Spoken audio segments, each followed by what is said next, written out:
Hi, folks. It's Dr. Christine Sauer here with Sparkles for Better Mental Health, Personal Growth in 5 Dimensions. And I'm so excited because on this show, I'm introducing you to Dr. Dorothy Martin-Neville.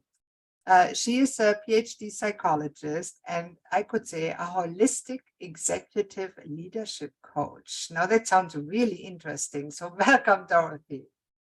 Well, thank you so much for having me. I'm very excited to be able to present you to all my listeners and watchers. And I'm sure you bring enough value and lots of value, more than most of my guests, because you have a very interesting story and life and things you do. So tell us a little bit about your story and how you became the person who you are today and why you are so passionate about doing what you're doing. Well, I was born and raised in an orphanage for a number of years, and then later adopted How by did that happen? Oh my goodness, it's a long story. I was the product of an affair, and because I was the product of an affair, and my mothers and her mother considered themselves very good Irish Catholics, they did not want an illegitimate child in a good Irish Catholic home. So I was placed in an orphanage, and a few years later, a man my mother married found out about me being in an orphanage, and he wanted Irish children and no orphanages anywhere, which was a sad story. We won't go into that. But I as the adopter brought me back, and I was raised in the housing projects of the inner city in Boston, Massachusetts. And so I knew a great deal about alcoholism and physical violence and the life of many of those who live in very poor situations. Sometimes the school is the only safe place in your entire life. The streets are filled with gangs, and the home is filled with violence. So school systems are where you go to be safe, and schools and church. And so eventually I made it, I survived. And when I wanted to go to college, I couldn't. My dad didn't believe in educating girls, and there were many children. And so I tried nursing school. Couldn't go to nursing school because my high school was unaccredited. In the inner city, they don't really spend a lot of time expecting the poor to become anything that would need a better education. So became a Catholic nun, and long story short, became a Catholic nun. And as a Catholic nun, I was sent to college. And once you have an undergraduate degree, nobody cares where you went to high school. And I became a social worker within religious life because my hope is to work with folks from the inner city to empower the women, especially, to know that life offers far more than what happens to you externally, that you have an inner ability to create a life and a self that may not have permission to exist in your current circumstances.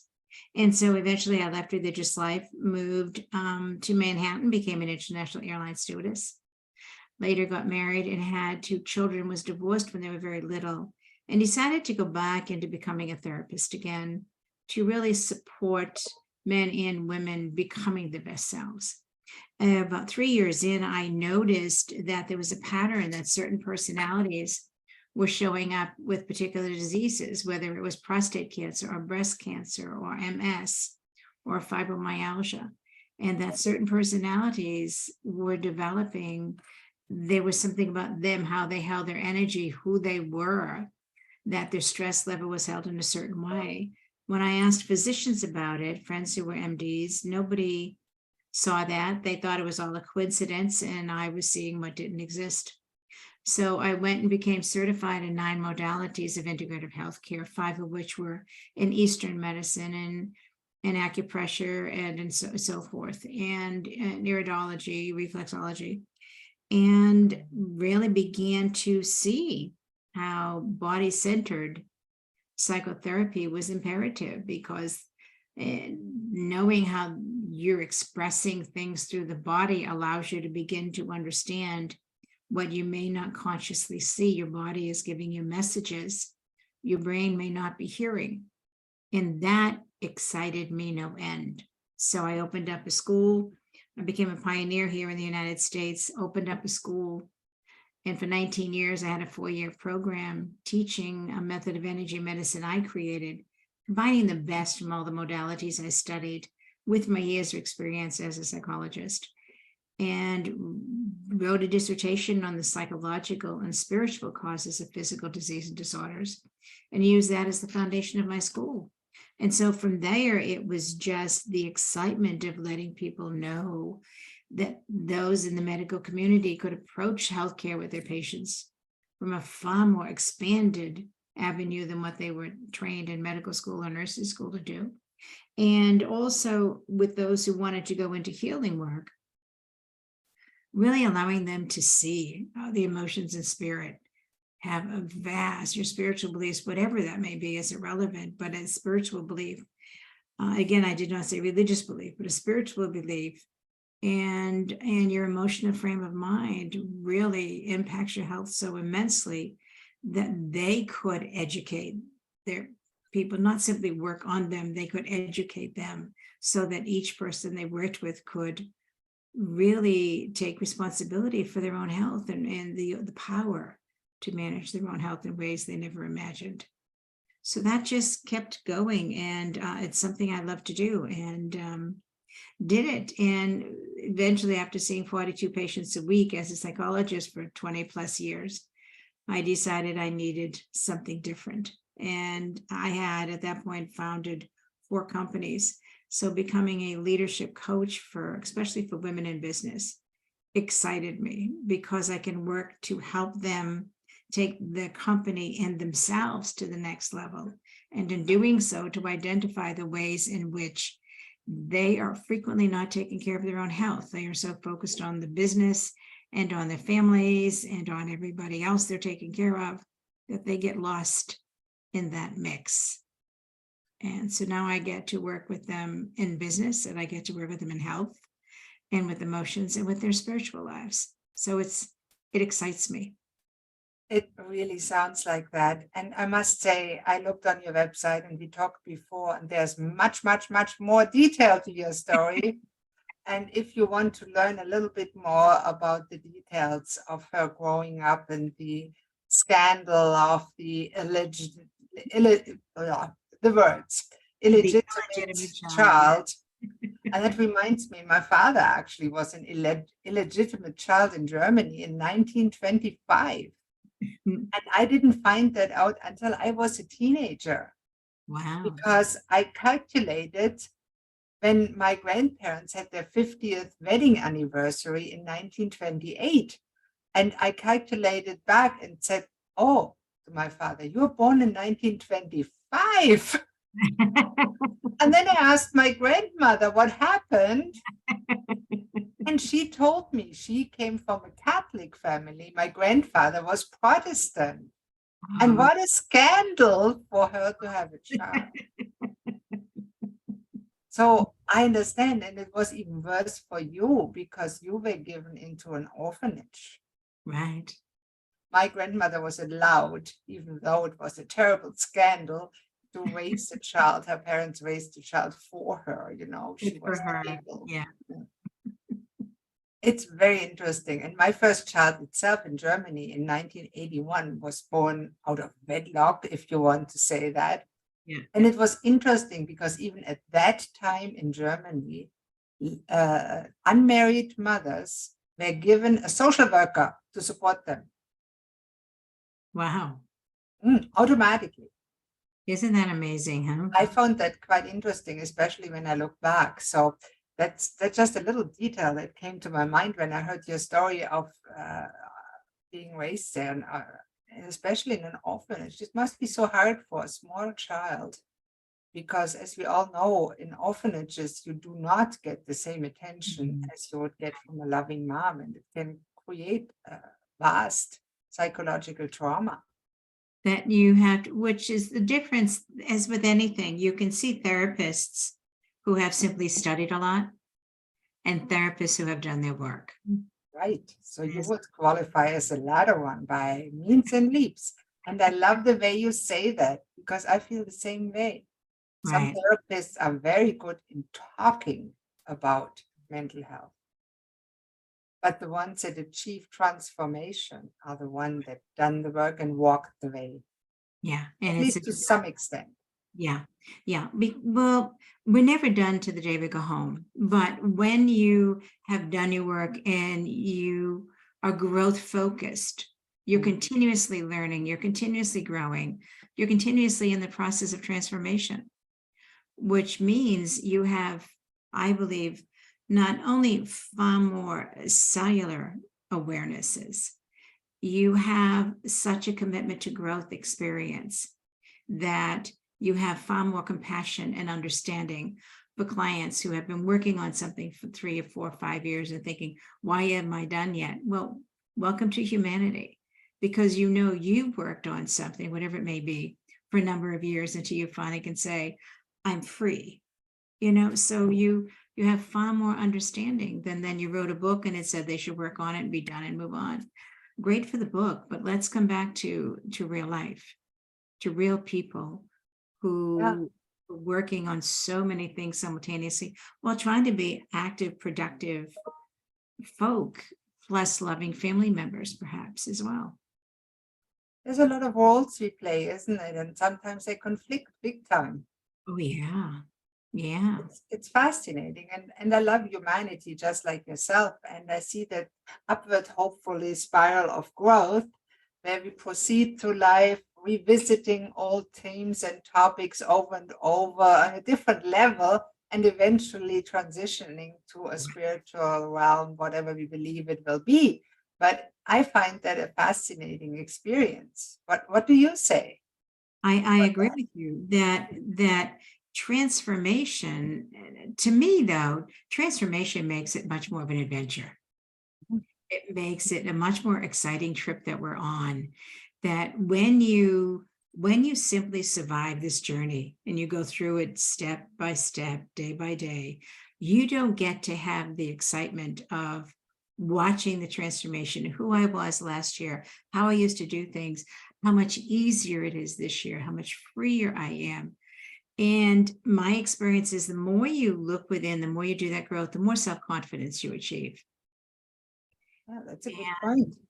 And achieving that level of self-confidence, because you know you've grown and worked so, says, if I can deal with this, I can deal with anything. If I can do this, I can do anything. I may need to learn new steps, new procedures, new systems, but I can do that because look at what I've done so far.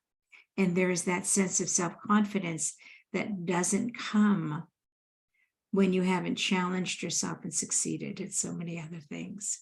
And I'm not talking external things, I'm talking inner workings. That provides a confidence and a certainty about who you are. And I mean, the external things have to happen too, because if the inner work is not reflected in some kind of outer appearance, whether it be a different area of work, focus of work, different expression of yourself, Right. different books you write or articles you do, I think it is not as valuable if you just sit in your chair in extreme cases and think about things. No, you better get off your little bottom and keep moving and making things happen. Yeah, no, reflection and personal growth's purpose is so that you can act in a far more focused and clear way to help make this world a better place. Now, I have two questions about that. Number one is, what was the darkest place in your life? And at a point when you nearly gave up but didn't, and what kept you going? And number two would be, what is your purpose going forward? All right, the darkest place in my life, I would say there's been a couple. I would say perhaps the darkest was going through my divorce. It was never what I had imagined for myself. It wasn't what I imagined for my children. It wasn't what I imagined for my sense of family and how my family was going to be. And so I filed for divorce. When I filed for divorce, because it was unbearable, my heart broke. And it really, and I work with my clients on this, we're going through divorce. It wasn't necessarily the end of a marriage, because often when a marriage ends, there's a sense of relief because you work so hard to make it work, that there's a sense of relief when you can finally let it go. But what you're also dealing with is not only is divorce a death of a marriage, it's a death of all the dreams you had for your life at that point in time. It's the death of the life you thought you would be living. It's the death of who you thought you would become and the dreams you had for your future. You know, I had visions of us sitting on a front porch with our grandkids, staying over and having cookouts and sleepovers and doing all kind of wondrous things together as a team. And this is what it was going to be. And all of those dreams died when the divorce took place. And so there's a lot of grieving and a need for a complete reevaluation. I went from being a mom who was going to work part-time and be there with my babies, be there to go to all of the soccer games and the baseball games and all of those other things, to becoming a mother who worked full-time to support her family, to provide the education, provide the clothing, provide the soccer cleats, provide all of those, the uniforms for all those things with sports and so forth. And that wasn't how I saw my life going. But, you know, now that I've lived some of it, and God willing, there's a whole lot more to go. Now that I've lived some of it, I begin to see that my life looks nothing like I thought it would at 18. Most of us have our life looking nothing like we thought it would be when we were 18. But yet I can honestly say it is so much more than I ever imagined in my life, that all of the things I've gone through, the darkest and hardest, have opened up opportunities I never would have had if my life hadn't taken different twists and turns that I never anticipated. So I feel like I have been blessed beyond words. Wow. You know, this is really amazing. And many people that have gone through deep challenges in their life and have come out the other side tell of similar growth stories and how those experiences of intense pain and suffering in the end made their life so much richer. Right. And more meaningful, as if it had been extreme case, going to work, sitting on watching TV every night and not doing anything with your life. And then suddenly you die and you don't know what you've done when you look back. And those are the people really that have regrets. They say, oh, was that it? And how do you feel about, no, go on, please. Yes, it really is. It's transformational when you step and look.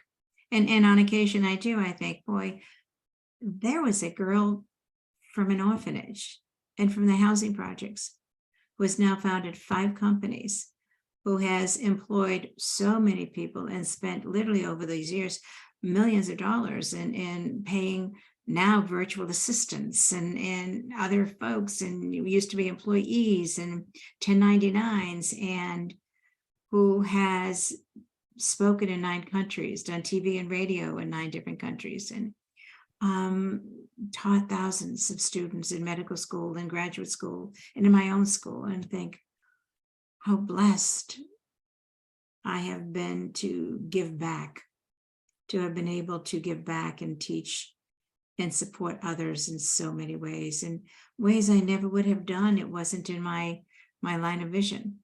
So what a blessing. You know, it is really amazing. And I've talked with other leaders that had similar rags to riches stories, if you want to say, but it's not that common, because many people that grow up under conditions like you're describing, the housing project, orphanages, neglected, abusive parents, they end up either in jail, they end up in menial jobs at best, or victims of their disease, complaining all their life. What makes a difference between someone that succeeds greatly like you did and someone that ends up on the streets? To look at 2 extremes. I guess I believe, and to an extent, that we each come in with a unique personality, and we each come in with a very spiritual purpose, a very specific spiritual purpose. And I think we can listen to what we know is our truth. We can listen to what our soul or our essence or whatever is calling us to, or we can choose not to.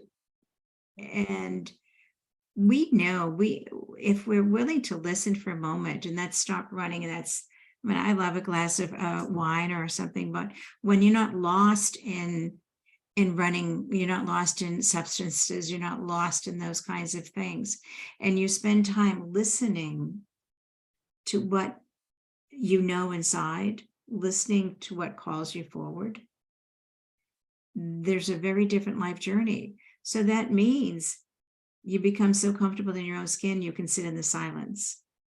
You can hear what's being said. And I've been blessed since I was very, very little with a deep spirituality. I don't necessarily believe in religion, but I have a very deep spirituality. And I've been blessed in an awareness since I was 6 years old. I had a vision when I was 6 years old. And that was just the beginning of so much more that took place in my life, that there was an awareness that life is so much more than what we see with our eyes. You know, when you tell us you had that awareness at 6 years old, Right. children are our future. Yes. What would you say to parents when it comes to listening to their children, telling them stories? Oh, I have that intuition, I have that feeling, I have that knowledge, that awareness that something bigger is destined for me. Oh, listen to your children, and you'll begin to learn the difference between their fantasies and their reality. And just because their reality is different than yours doesn't make it less viable. So many children now, if we were to Google past lives in children, there are so many children coming in with memories of other journeys, coming in with knowledge that no 2, 3, 4-year-old should have. You know, understanding the entire mechanisms of operating an airplane at 3 years of age, when neither parent has ever flown. You know, understanding histories of other countries and cities and towns and villages in other countries, and knowing the details about that no 3 or 4-year-old, but they remember. And whatever their gifts may be, whatever their children's understandings may be, and because children have such a pure connection to spirit, to themselves, there's no agenda until later we teach them how to survive. And then they go from just being to having been taught how to survive, which usually means disconnecting from the truth of who they are and the truth of what they know and the wisdom they came in here with. When we can listen to that, and you know, a child may say, I need this particular toy, or I need this. No, they don't, you know, but that's dramatically different from when they share a purity and their wisdom with us. We can listen. They out of the mouths of babes. You know, listening to your fellow humans is an important skill that is lost to a large amount, because in many families, the TV is running in the background 24/7. And that hurts a lot of communication in my experience. And I love how you say that, and with the past lives, and I firmly believe there's something to it. I spoke with, or I had the pleasure of listening to Brian Weiss in New York, and he wrote, he's a psychiatrist who wrote about past life experiences. Many books about past life experiences. Many books. Those were required books for some of my students in my Yes. school for 19 years. Yes. I love that. And what do we do with children nowadays that report stuff like that? Maybe we medicate them to quiet them. That is so sad. or we tell them, oh, don't talk about that nonsense, which hurts their feeling because they know it's true. I think it's a tragedy. Or we label them ADHD because they have so much energy and so much they want to tell us that we decide they're disruptive and therefore they need to be medicated so they can quiet down and do it the right way. The right way as per the school system's idea. And maybe they don't fit the normal school system. They And normally maybe don't. they need a different school system and not medication. That is my idea too.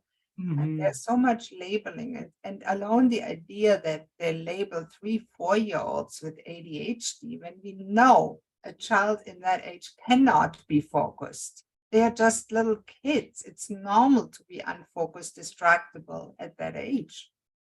Let them just be children. Yeah. Let them be children. I love that attitude, really, Dorothy. And Yeah. let's look forward. I mean, your life is not over, just like me. We have many sparkles left to explore and live and use. Another 30 years to go. How many it is? I really, personally, I don't care. If I die in 10 seconds, so be it. I lived a good life. I'm happy. I would love to live another 30, 40, 50 years, whatever God will let me do. As long as I can think, I'm fine. So what is your purpose going forward? What are your plans? What are your dreams to do? Oh, going forward, my dream is to bring the message to all those I speak to that this is a spiritual journey, that this journey is truly about falling in love with yourself and living the purpose you've come here for, walking in this journey aware of the inner values that are so much more important than that focus on the biggest house and the biggest salary and the greatest vacation. It's truly about inner peace. It is about joy. It is about following your passion. When you follow your purpose, you're filled with passion and you feel infinitely powerful in making things happen. And when you come up with a challenge, it may be momentarily frustrating, but you can laugh and take a deep breath and don't fight the challenge, walk around it and keep on going. And there becomes such a sense of joy and excitement because this is an adventure. It's not an ordeal we're going through, it's an adventure. And when you see that and you realize everybody out here is on that same adventure, we don't have to have enemies. We don't have to have us and them. We don't have to have the one right way. There can be 1,000 right ways to clean your house, 1,000 right ways to cook chicken. You know, I mean, truly, What are we fighting over with our spouse? Why? I was a terrible right fighter. I still like to be right. And I have to pull myself back sometimes because I want to say, but I'm right. And I have to, it is sometimes a challenge to raise yourself back and say, ego is an amazing thing, you know, and when we recognize there are so many right ways to do so many things, mine is my way, it's not the right way. You know, to me, the only wrong way is when it comes to abuse, when it comes to hatred, when it comes to that better than. And then we've taken a wrong turn. When we can live a life where there's so many ways to do it right, you do it right in your house for you, I'll do it right in my house for me, doesn't mean it's the right way, it's my right way. And when we can allow people that freedom and the space to do that, and we call people to become more and more who they're meant to be, because I truly believe humans are intrinsically holy and intrinsically good. I think because of abuse or miseducation, so many have learned hatred, they have learned small-mindedness, they have learned ego.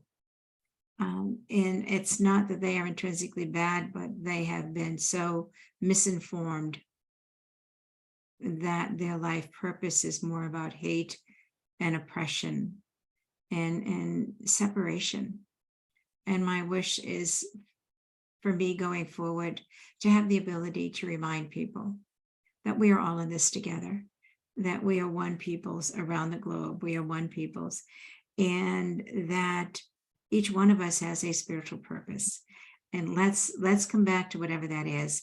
And I want the gift of being able to help so many individuals in so many groups come alive in a way they never knew they could, to recognize skills they never knew they had.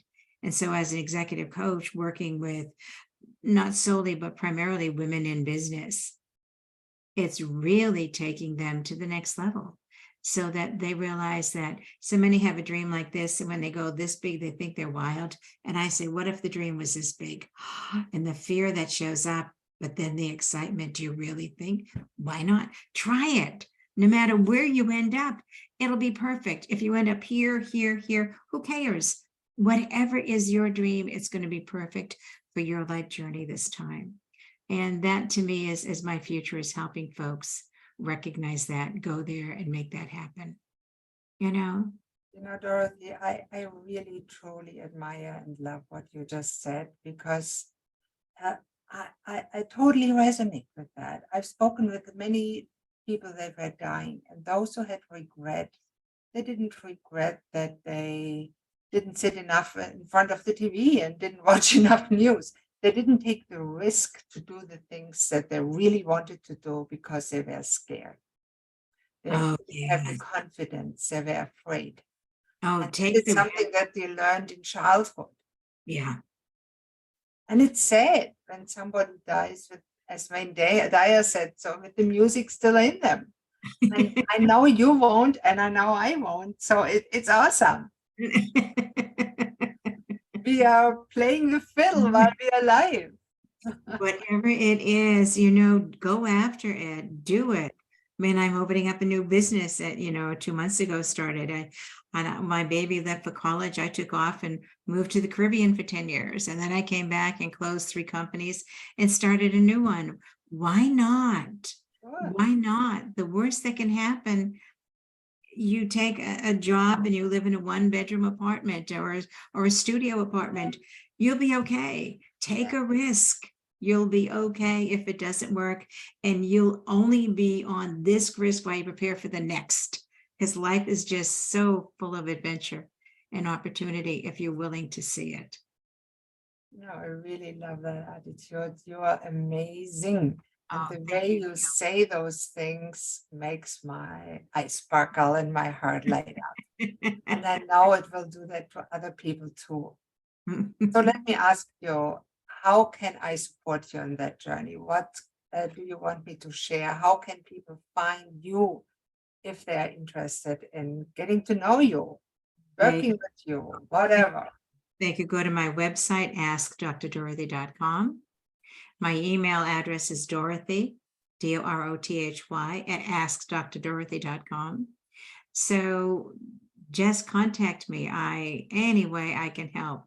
Life is meant to be lived, and anyone I can help do it and do it more fully, I would love to support them every step of the way, because that feeds my soul. That makes me happy to be of service, because it frees me. The more people we help, the freer we become. The more people we're able to share our wisdom with, the more people have that wisdom to take and spread. And we're impacting the world in a global way. And why think small? Think big. I want to change. Yeah. Why not? You never know. It's the same for your children. You never know if your grandchild, your child, is the future president that is gonna change the world forever in a positive way. Right, in a positive way. Anything is possible. Yeah. I totally love that. And I see that you share that responsibility that we feel as older adults. Yeah. Share our experience and knowledges in service of the younger generations and those who are young. And while we learn from them and we share with them the wisdom we've learned, but also what we've learned, if we've truly lived, what we've learned is there's no limit. Yeah. that go for it, whatever that dream is. There's always somebody to tell you it's impossible. There's always somebody to tell you it can't be done. There's always somebody to tell you that other people do that, not people like you. Oh, let that darn thing go. Go for it. If your soul wants it, follow it. Your soul's calling you to become everything you're meant to be. So go for it. That is wonderful. And you know, one of the best exercises, and of course, this brain health exercise is important. So, one of the best exercises is to lift other people up. Oh, yes. Isn't I love that? What Lift weights of what other people's shoulders and get stronger yourself. a great way to phrase that. I love that. That's really beautiful. Yeah. I love to have fun and to learn things in an Right. interesting and different way, and that helps me to sparkle too. So I will make sure to share all your leads underneath, all your links, because I want to help to spread that message. I'm just a little stone in the mosaic of life. But And you know, when we are all on the right place, yeah. gorgeous mosaic. Think about that. You throw these, we're all these little pebbles, but you throw this little pebble in the water and the ripples just go out further and further and further. And if each one of us were doing that for good, imagine what an exquisite world we could create for so many others. Maybe one of these ripples will transport that little bottle with the message inside to the right person that needs it right now. And if it's that you, please reach out to Dorothy or myself, and we'll make sure that you get Right. lifted up. Right. So thank you again, and that's the end of Oh, the show. thank you. And I'm looking forward maybe to doing something more with you, because you are gorgeous and you are amazing and you are I wise. would love it. And it's so great to spend time with you, truly. And God bless in what you're doing, bringing your message to the world and the patients you work with, helping them truly claim something that is so much more than not being ill. Health is so much more than the absence of disease. It is so much greater. And the message you're bringing to them, what a wonderful, wonderful gift to all those who get to be experiencing you. Thank you so much for being part of that, Dorothy, and letting me be part of yours. And that is the end of this show of Sparkles for Better Mental Health, Personal Growth in 5 Dimensions. Make sure to subscribe to the show and listen to the next episode, and watch after this video ends, a little magic video. Bye-bye. Bye-bye. When you combine modern science, ancient wisdom, nature, experience, and love, magic happens. I'm Dr. Christine Sauer, physician, naturopath, coach, human. It feels like magic to my clients, and their lives are transformed through the skills combination of natural and human sciences, ancient philosophies, and caring human-to-human interaction. Discover this kind of modern wizardry, and let's prepare powerful healing potions together. Come and enter our wonderful world of wellness.